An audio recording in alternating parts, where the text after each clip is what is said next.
This is a video for Lift Enthusiast 2020 off topic because he wanted a video doing a 12-inch equivalent of what I did the other day, which are a 2010s. Of course, this one's from 2020, but I've got nothing else to resemble it. I'm not using that Bionger. It's right down there somewhere. A 2000s 12-inch desk fan, a 1990s 12-inch desk fan, a 1980s 12-inch desk fan, and 1960s 12-inch desk fan. I do have a 50s, but I'm not using it here because, as you can see, I don't have much room. This is a Challenge 12-inch desk fan. 2020 or 2021 it was made. 2003 B&Q.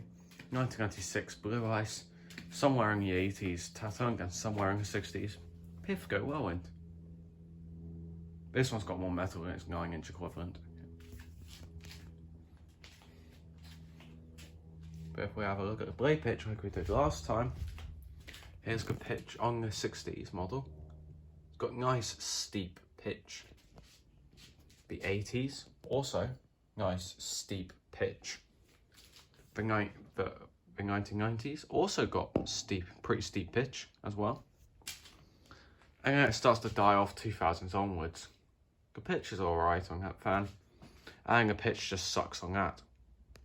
Yes, the grill's loose, but I don't care. This grill is quite flimsy. How flimsy that is. If you want to test the durability of a grill, always go for the front part around here. This is the best place to test it, because that's the weakest point. When it comes to a mesh grill, one of these, you just want to see if how easily that bends around there. As you can see, that one can also still bend, but a little bit stronger than that. This fella does bend pretty easily. And then this fella's. They all of them, the grills bend on all of them, so none of them. Before I say anything, yes, every single fan probably ever has a flaw, at least one. This thing's just a cheap and modern fan, so it sucks in general. This thing's really shaky and just annoying. And it's got a very hollow, cheap base. This thing rattles like hell. It's irritating. And the grill doesn't stay on properly. This thing also rattles annoyingly. Not as much as that, but still rattles. And this thing, the grill is annoying to put together. Just because of its design. But let's give it a test, shall we? Here's the low.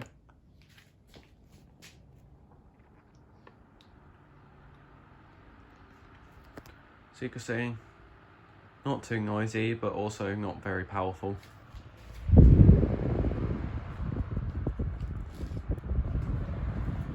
Bit like the Tesco 9-inch DF98. Pretty quiet, but quite weak.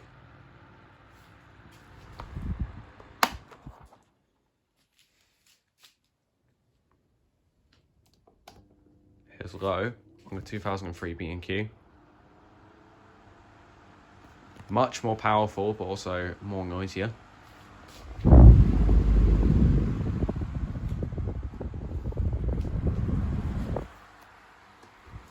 We'll be demonstrating higher afterwards.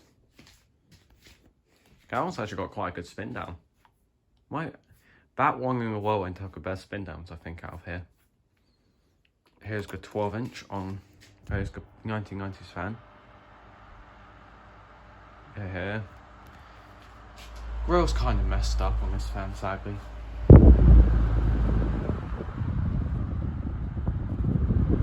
This fan also goes in order, more powerful but more noisier. Should probably move it a bit, actually. Next up is the 1980s 12-inch desk fan, which, believe it or not, is quieter and pushes more air.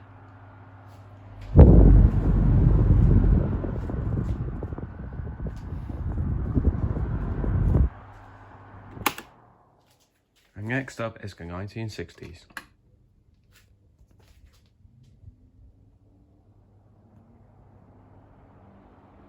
Which is quieter and pushes even more air than that one.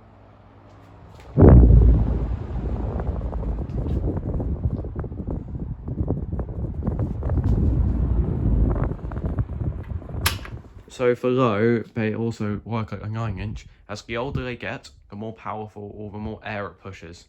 The newer they get, the worse the airflow is. Me, I personally like really powerful, strong airflow. That's what I like on a desk fan.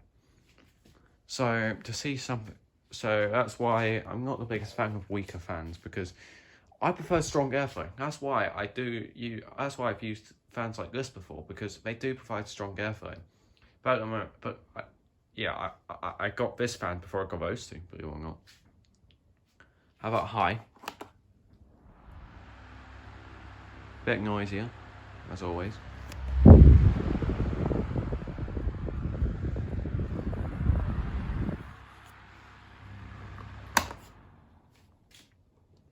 High on the 2003. Noisy, but does produce a strong breeze.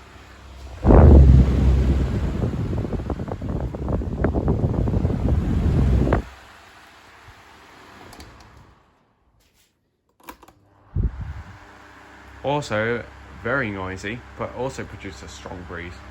Stronger than that one.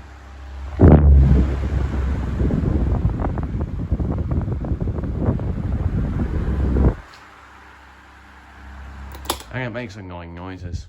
High on this, the 1980s. Quieter and even stronger in airflow.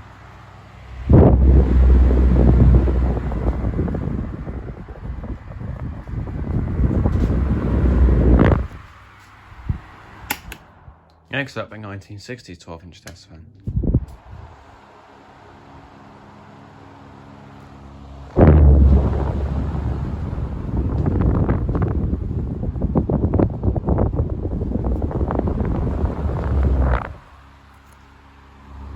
Which, believe it or not, is quieter than that fan and produces more air, because it's got slightly steeper pitch, as well as thicker blades, so it doesn't spin as fast because the blades are much heavier than the Tatung 12-inch. It's also licensed by Westinghouse, and it actually has a Tatung logo right there to prove it. Look at that logo. Yeah, how about that? Also, I demonstrate oscillation. So here's oscillation on the 2010s one, or equivalent 2020s.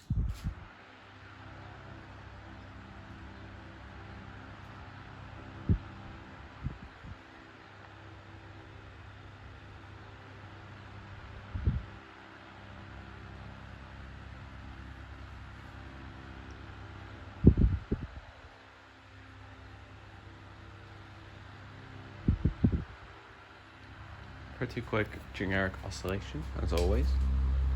Should probably show the blade cap.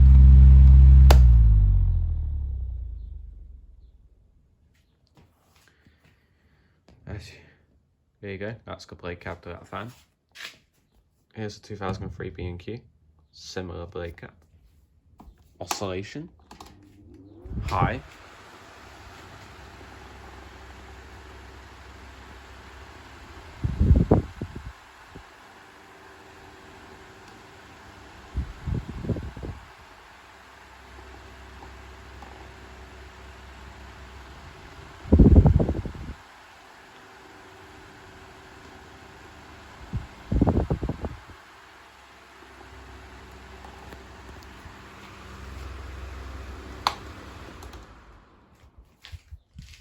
Next I'm going to show you the blade cap on Blue Ice. So you can see it's one of those blade caps. Oscillation. Let's move the B&Q a little bit further away, and here's high. All I hope is the grill doesn't fall off.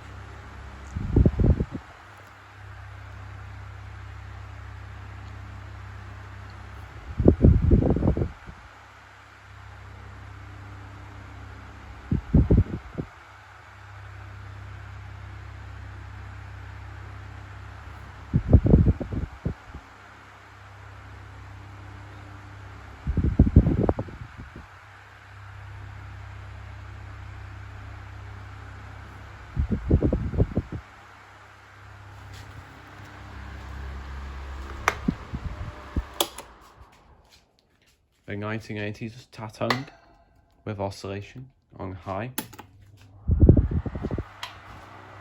Yeah, it does that sometimes.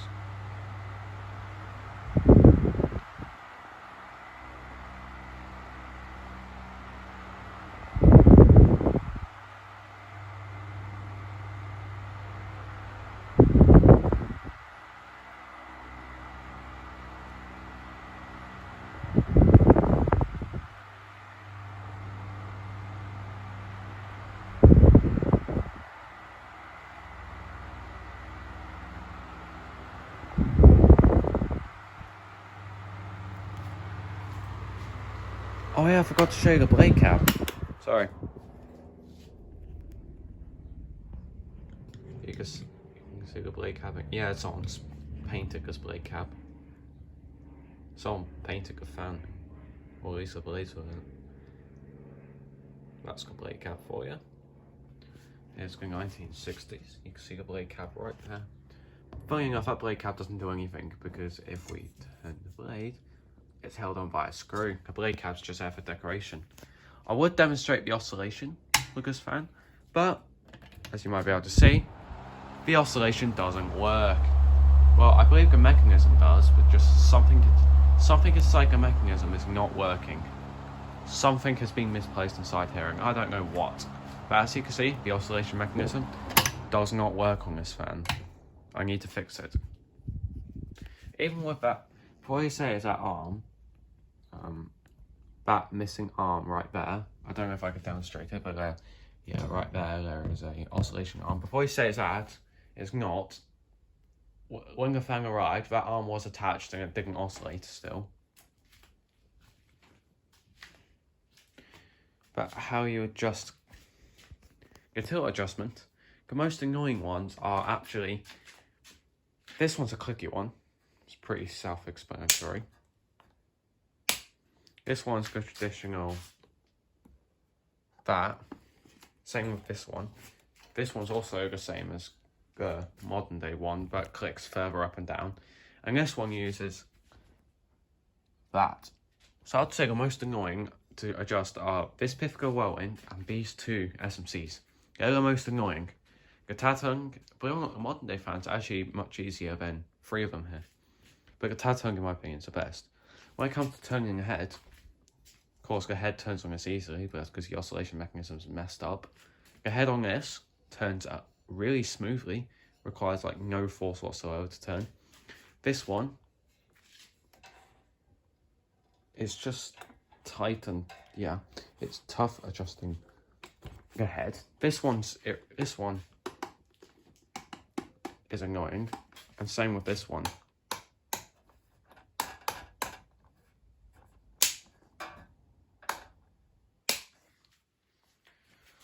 So the older I get, the easier the head is to turn, because this one is annoying, but these two are worse. This fan is, let me have a look, 30 watt. It's a 30 watt fan. I believe this is 40 watts. It's got a very hollow base, by the way. Yeah, it's 40 watts. Yeah, this base it's got a hollow, flimsy base. 45 for this. I think 44 for that, and I think it's 44 or 48 for that one. I think it's 44 though. So I think that one might have the highest. I don't know why those two are 44.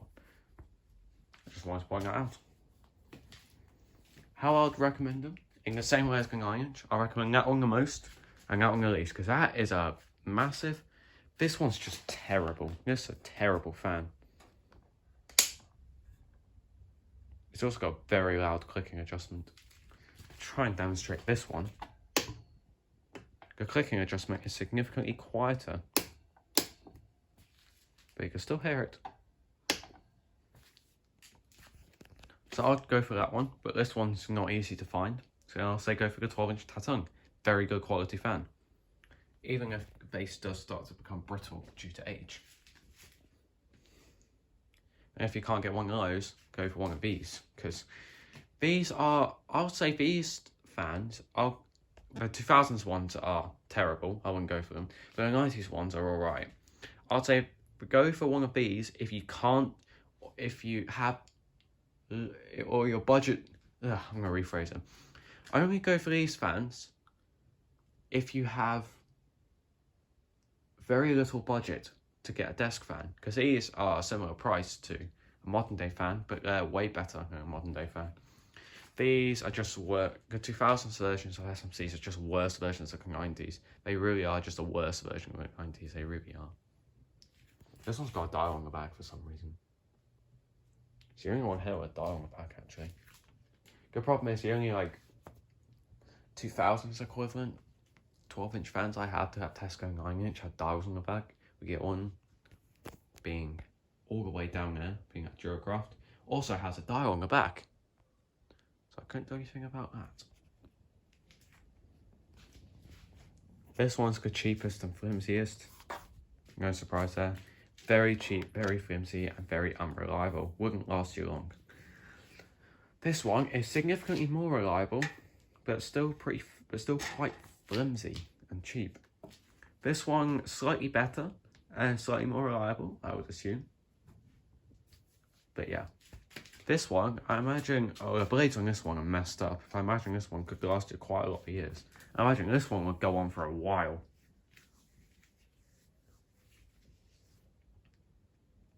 If you look at the badge design, you can easily stick your hand right into those blades like that.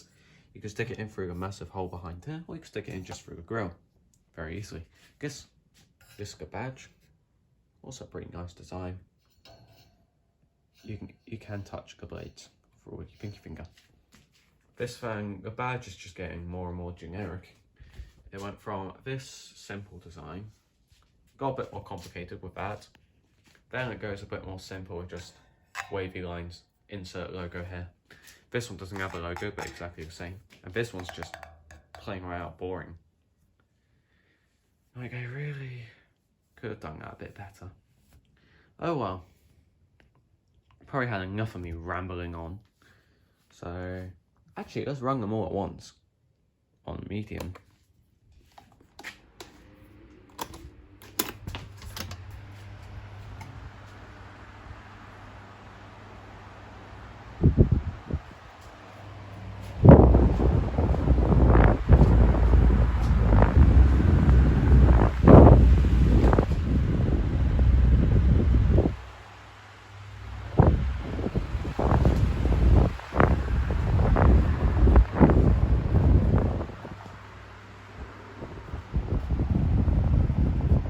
Now we're going to switch them all off at once. Here we go. Which one has the best spin down? I'm going to try and get them all in frame, but it's not easy. The modern day fans go worst. Next up it's the Blue Ice. Then it's the Tatung. Then it's the Whirlwind. Then it's actually the B&Q is the best. That actually surprises me. I thought the Whirlwind would have been the best spin down, but I'm surprised to that. Anyways, I hope you enjoyed. Thanks for watching, and see ya.